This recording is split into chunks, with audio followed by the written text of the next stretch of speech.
Ob62, a nightmare for a lot of Paladins fans. It felt like Hyros threw a sheet made of pie on your face, right? Well, what if I tell you that this patch is a good sign that this game is actually going in the right direction? You don't agree with me? Well, stick around because I'm going to be explaining how this Ob62 is a good patch and how you're going to be taking the advantage of it. Coming right up.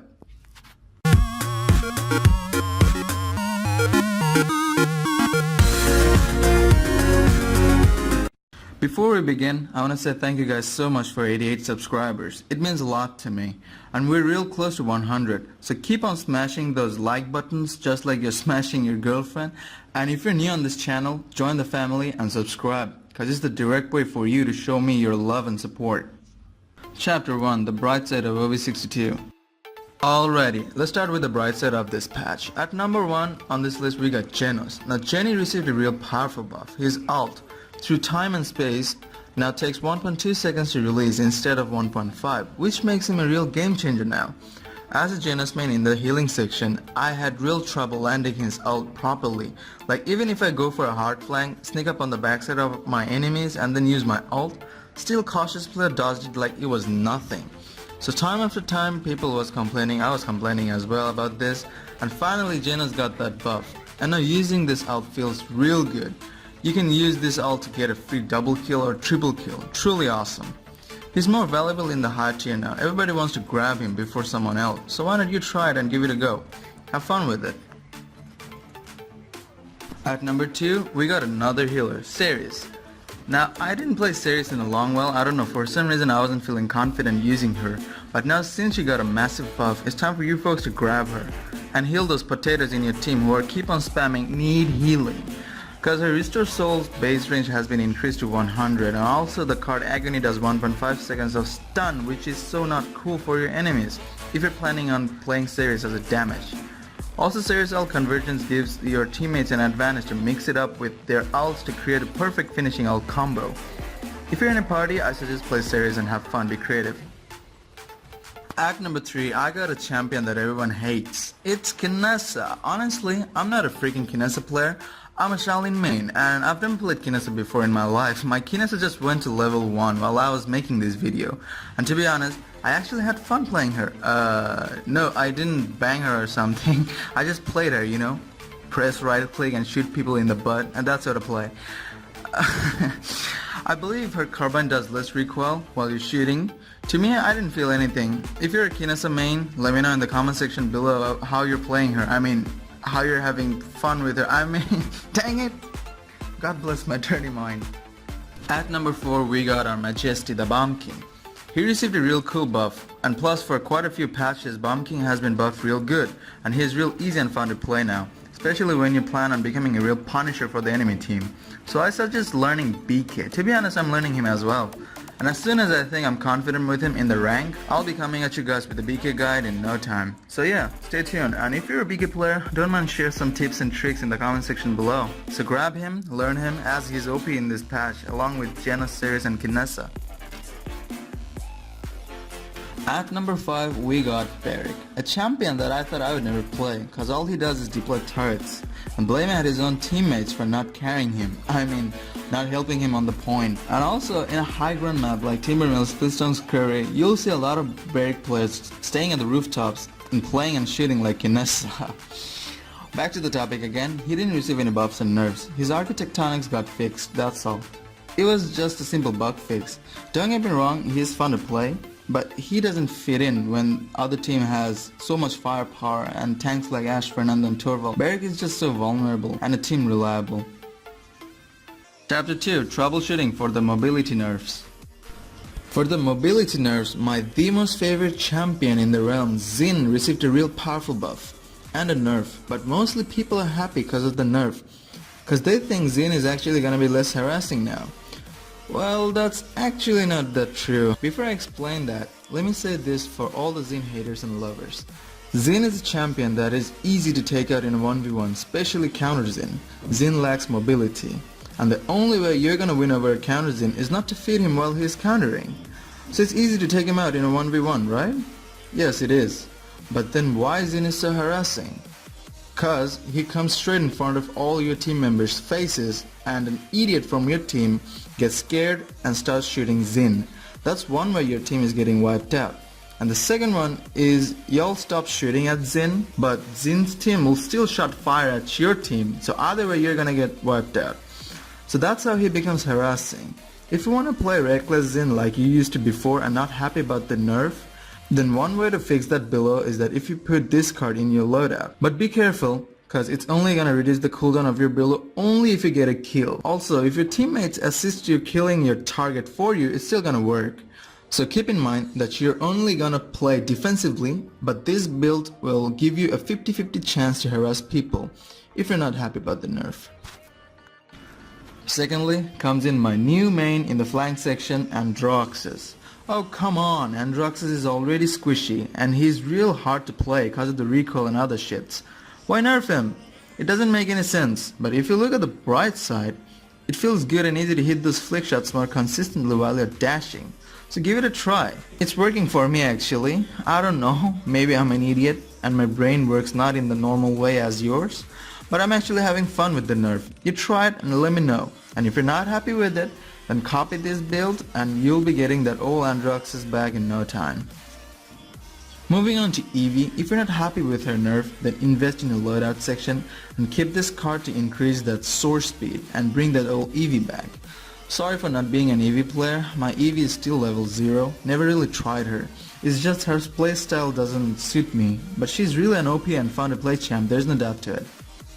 And for the final troubleshooting, we have a fix for the SK nerfs, it's Ruckus, with his dashes. I feel like if you put this airplane looking card in your deck, it's gonna bring those lost mobility. I really don't play Ruckus at all and put my teammates at risk cause he's too squishy and I'm terrible at playing squishy players. He just seems too risky in my eyes to play with.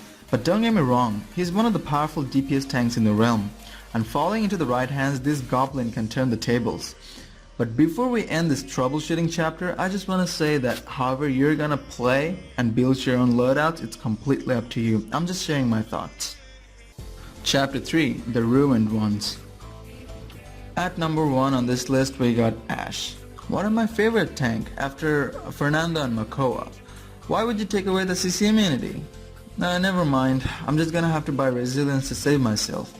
To be honest, Ashe players played real recklessly, and imagine, one Ashe takes a lot of firepower to knock her out, and if a healer is healing her consistently, then it becomes more pain in the ass. As an Ashe main in the tank section, no, I'm not liking this nerf at all, but judging it logically helps the fact that pro Ashe players are literally hard to kill, cause they'll get away with the shoulders bash and you can do nothing to stop her. She'll get away. She'll get healed up, again you're gonna have to fight her from the very start. That's what used to happen, right? Now there's a chance. So I'm actually happy about it. I think you should be too. Secondly comes in Makoa, the insta-killer. This tank is actually a flanker. He flanks and deletes valuable champions from the other team one by one. Oh come on, there's no counter to it. When I play Shalin in the rank, my biggest enemy is a pro Makoa.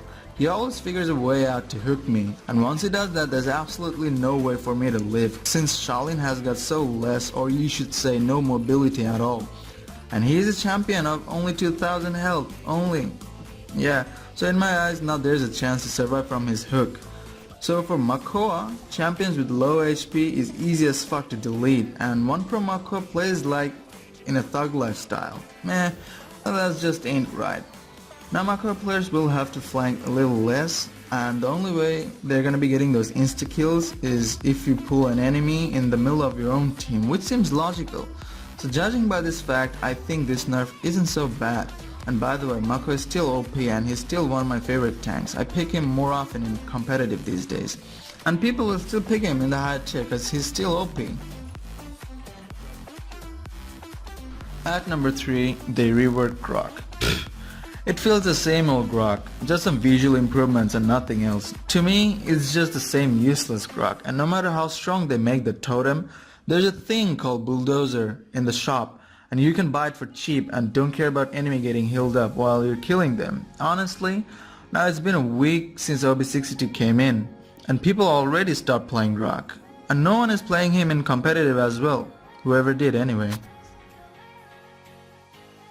At number 4 comes in Drogoz. I'm actually happy about this nerf.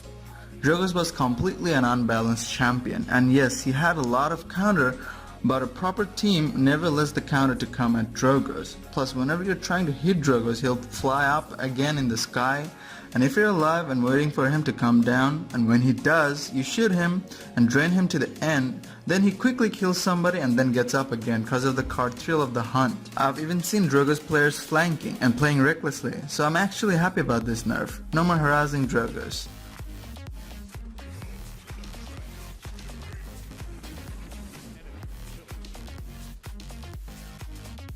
Finally, we have Cassie, a massively overpowered champion that has absolutely no counter, like not at all. Nothing can stop a dodging Cassie. Before you figure out where she went, she already had drained out a massive amount of health from your body. So this nerf gives that vulnerability to kill this girl. Honestly guys, I know it's real fun to play with OP champions and dominate enemy team, I get it. But think about it, when the OP champions are on the other team and you're the one who's being dominated, how does that feel? You may have a ton of skills, but one day it'll get to you and you'll get screwed. So this nerf keeps everything balanced. Come on, all my mains got nerfed. I'm not complaining, cause complaining is not a strategy, fellas. Chapter 4, Unnecessary Nerfs. At number 1 on this list we got Fernando. Well, I don't know why, but he's just keep on getting unnecessary nerfs, but still I'm enjoying playing Fernando. He's still OP and harassing, and uprooting this dude is real hard if you combine him with a real good healer and a supportive tank. I'm just not feeling the nerf at all, cause usually I open my shield when I got like 10 HP or something, so yeah, can't really blame the nerf. And Fernando just feels the same way as he was before to me. I don't know about you guys. At number 2 on this list we got Flex. Now this is another nerf that I'm not actually getting or feeling. He's still OP, and I often pick him in competitive when maps like Frog Isle or Bright Marsh pops up, cause Lex is a real powerful flanker when it comes to low grounds, but I still don't know why Hi-Rez actually thought of nerfing him. Never mind, he's still OP and he's still fun to play. Moving on to the next one, it's Willow. Honestly, she feels real bad now. She already got nerfed about her ult, it charged real slowly now, and now this. I never had trouble shooting Willow down from the sky, but meh, in my eyes it wasn't really necessary. Lastly comes in my main, Shalin. I kept the best for the last. His nerf was actually reasonable. One Shalin with aimbot skills is almost impossible to counter, unless the whole enemy team comes after him. Other than that, all the flankers just becomes easy target practice for Shalin. So his nerf was reasonable. Hi-Rez gave him a little bit of vulnerability. Honestly, I'm not having an issue with that at all. I'm still creating trouble like I used to. And that's about it guys. Thanks for watching. Pro gameplay is coming up real soon, so if you haven't subscribed to my channel yet, consider doing it. And also if you have any comments, leave it down in the comment section below. I'll be seeing you in the next video. So yeah,